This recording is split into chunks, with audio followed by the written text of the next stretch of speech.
Magandang hapon kasaka. Ito po, naglinis naman tayo ng ating papayahan sapagkat napakasukal na po niya.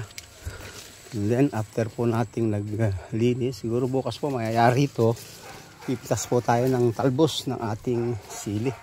Yan po, sobrang lalago na. Saka.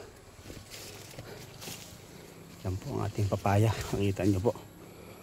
At napakasukal na.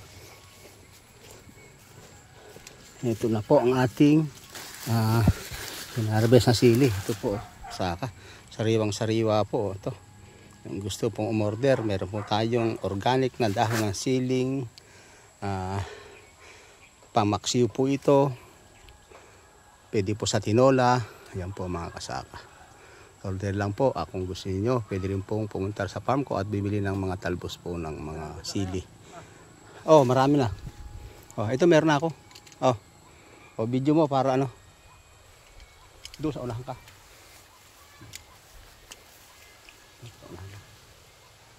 Hindi, makita mo ganyan sa unahan ka.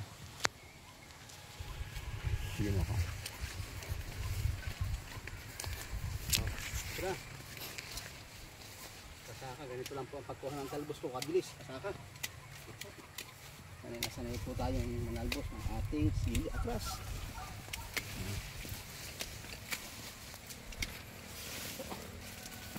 Atras. Pakakibab.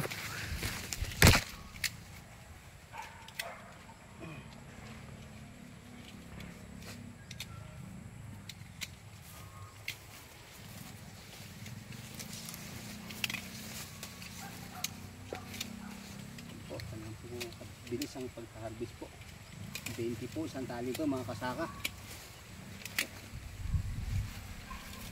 Sobrang overgrown na po siya oh. Napakalalago na.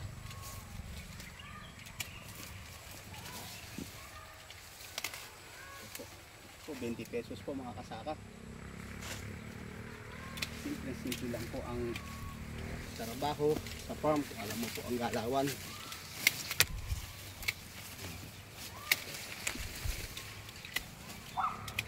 Kabilis kung mag-harvest ng dahon ng sili.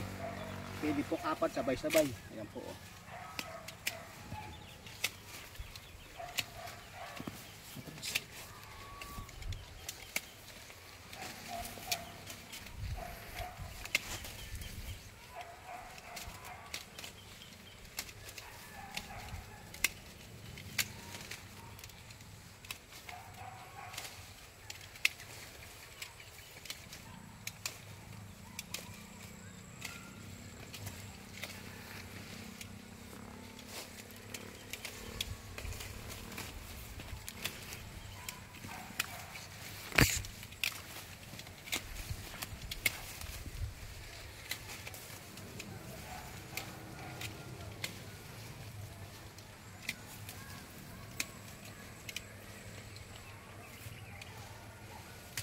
Pwede pong 4 po isang kagutan.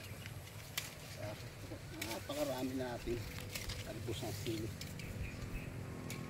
Dati po nakapakalilit ito nung binablog ko sa inyo po mga kasaka. Ngayon po harvest time na po.